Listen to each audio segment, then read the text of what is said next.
I have no idea what that was. It could have been a figment of my imagination. It was not. But that's how little I give credence to this being a material world only. I think that this is a world of energy that we're living in. These are fields of energy that we're living in. And yes, there's matter. There are physical laws. There are consequences. But situations like that are so far away, so abstract, and just seemingly defying the natural laws of physics as we know it, they really make me feel like, man, there's way more that we don't know. So that's that. But if you're going through something right now, and I mean, that could be anything. That could be a situation that you're dealing with at your job. That could be a family situation. That could be an internal emotional situation. It could be something that feels very external that you have no control of. I mean, whatever the situation is that you feel like you're going through something at the moment, and I mean, we all do, and dare I say, we always do all the time. I think the degree to which we feel it, then we sort of identify it as, okay, I'm going through something right now. But I mean, for me personally, I don't think I felt satisfied or comfortable with my life in a long time. There have been fleeting moments, very short fleeting moments. And by the way, that's okay. I'm cool with that, because what I'm about to say about going through things and feeling things sort of makes it even more okay for me. But the last moment of comfort and serenity that I really felt, where I felt like all is well, the world is good, that was when my daughter was born. In those moments in between where like so much is happening and like you're sort of looking around and you're like, yo, what is going on? When my daughter was born, I was like, everything's all good. Nothing matters. Nothing else matters. She's here, she's healthy, she's safe, she's breathing, she's crying. It was like a 9-month culmination into this magical moment that really made me be like, it don't matter what's going on around me, I'm good. So yes, I feel like we're always going through things. I feel like we are always navigating situations, and there are days that feel really high and days that feel really low, and it's like, what do we do to navigate that? Well, externally, there's not much that we can do. I will say you can start by looking at your environment. Where am I? What's going on around me naturally? Or what ecosystem or environment have I placed myself in that will essentially influence my membrane? Because environment, there's a book that's called Outliers, and it's written by Malcolm Gladwell. And this book basically gives reasoning and meaning as to why certain people are better at certain things naturally, why certain athletes excel at certain things naturally. There's a whole gamut of reasons. But the main thing that he attributes it to is your environment. For instance, and this is from the book, Bill Gates was raised near the first computer, near the University of Washington, and that's why like he became a computer guy. Or other environmental situations that are not about the physical environment, but it has more to do with the environment of humans that you're with. The NHL, according to this book, there's the highest percentage of NFL professional players, NHL professional players, they're born in the month of January. And that is because the cutoff age date for youth hockey, that's the age cutoff. So if you're born in January, then you're normally the oldest and therefore the biggest, the fastest, the strongest, and then you eventually become the best. So all that to say, there are different forms of environment that shape what you may experience in your reality, right? So let's just set that.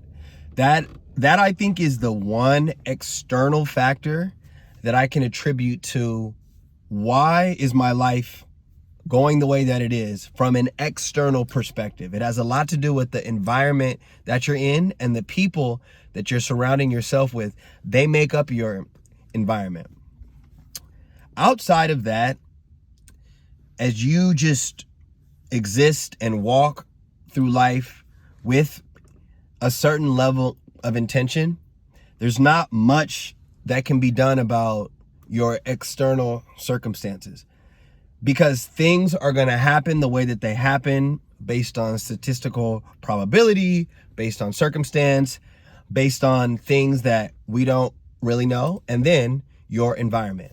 So first of all, if you're going through something right now and you feel like it's out of your control and it's sort of weighing you down a little bit, look hard at your environment.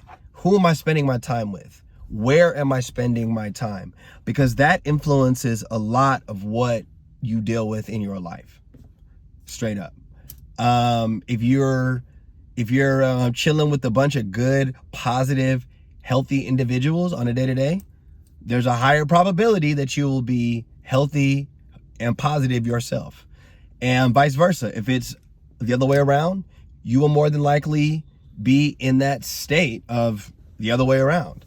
So think about your environment and think about who you're spending your time with, right? And where you're spending your time. But secondarily though, if you're going through something and you're aware that, okay, I'm going through something, and you can detach yourself emotionally from the situation and realize this too shall pass. And the less emotional that I can get about what's going on, and emotional, let me retract that. The more that I can be aware and in control of and not swayed by my emotion, the better off I will be. And normally that alone is enough to alter the situation, because once you send that message out to the universe, to God, yourself, whatever, that I'm not about to be swayed by this. I'm not going to let this move me. I'm good with it. I'm good without it. I'm good either way. If you could bring on that energy of I'm good either way, no matter what is going on, I promise you, the way that you live and exist on this 3D physical plane will immediately change. Immediately change. And it's so powerful. I mean, as soon as I flip that switch in my head of no matter what I'm going through or no matter what is in front of me, I am going to make it a point to be emotionally centered. I'm going to make that my focal point. Being emotionally centered. That is what you want. The more emotionally centered that you can be and realize that you may be dealing with some sort of abstract situation that brings on some sort of abstract emotion, the more that you could identify it and say, okay, this is what it is. And you may be sad and you may be happy, or you may be dejected. You may be discouraged. That is normal. That is cool. You are a human. And some people feel more than others, whether that's astrologically or whether that's just the way that they grew up or whatever. Some people feel more than others, but the less that you can be emotionally swayed, and I know this will not be the last that I speak on this. This will probably be the thing that I speak on the most, is not allowing your emotions to move you in either directions. That is the way, that is a surefire way to help mitigate the rockiness of the ups and downs of life. Straight up. You have to be able to recognize your feelings and then become the observer of those feelings. Do not become the victim of those feelings. Now, sometimes emotions and feelings, they move us to create beautiful art, do great feats of athleticism, all those things. That is 100% feasible and 100% possible. But the moment you allow your emotions to bring you to a lower vibrational state and a lower state of logic, then that is when you are no longer in control. And if you think about every situation that you're dealing with as an energy exchange, whether that's you interacting with a person, you interacting with an environment, you interacting with a situation, there's an exchange of energy. And it maybe for fleeting moments, it's 50-50, but because things are always moving, I'd say it's never 50-50. It's either one situation is not in control, but there's either a harmony between the situation or there's a disharmony. And if there's a disharmony, you at least want to be on the greater side of that so that disharmony is not lowering your vibration. So the other thing is, think about it like a game.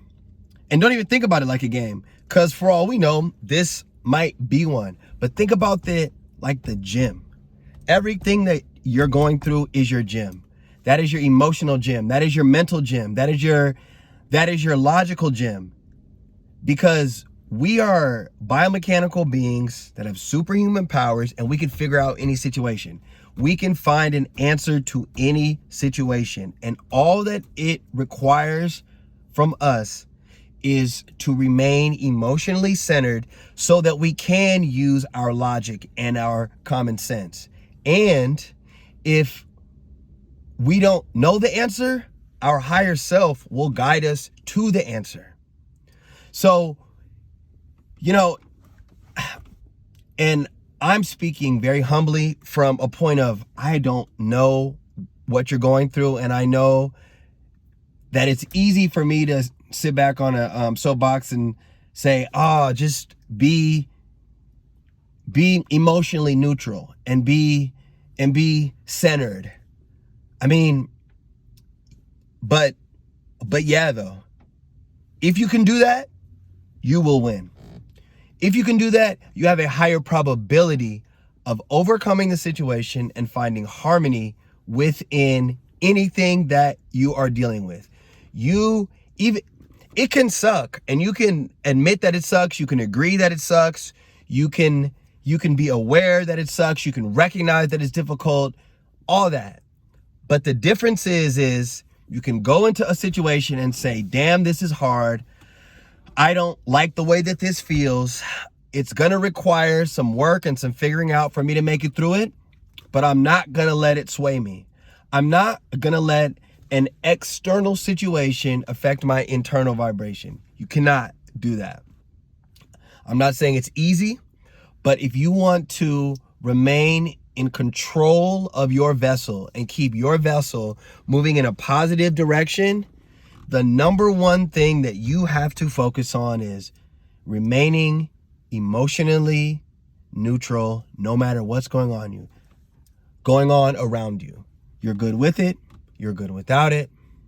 It's going to be what it's going to be, because once it's out of my hands, it's out of my control. And at that point, I just have to let the universe, God, do its thing. And it will do its thing. It will do its thing. But, and it will do its thing in accordance to the energy that you are reciprocating from that situation. So, I mean, think about, I'll never forget. I was going to Vegas. I was on my way to Vegas. Or no, I hadn't left LA yet. I was on Fairfax and La Cienega. And I went straight through the light, and it was a right turn only lane. But there was that extra lane, right? But I went through the light and I just went straight, and I got in front of the guy in front of me. Of course, there was a cop that was right there, right? Right there. And I was like, oh my gosh. And he got me. And this is just a silly little story. But I was like, damn, is this a bad omen for the Vegas trip? I haven't even got out the city yet, and I already got pulled over. But I stayed cool. I said, you know what? It's going to be what it's going to be. At that time, thankfully, I was not gonna be destroyed by this parking ticket, right? Or this moving violation. It sucked that it was a moving violation, but the money, I was like, I could deal with it. It's gonna suck, but I could, no. At that time, that shit, that, I think $300, yeah, that would have really taken a toll on my bank account. This was years ago. Either way though, I made the decision I was not going to let it affect the rest of my weekend. And again, this is a minuscule issue, minuscule problem. And once I flipped that switch and said, all right, it's gonna be what it's gonna be. Let's kick this off. And I didn't see it as a bad omen for my trip. I finally safely made it out there at the weekend of my life. The weekend of my life that also I fostered relationships that I'm still getting fed from today.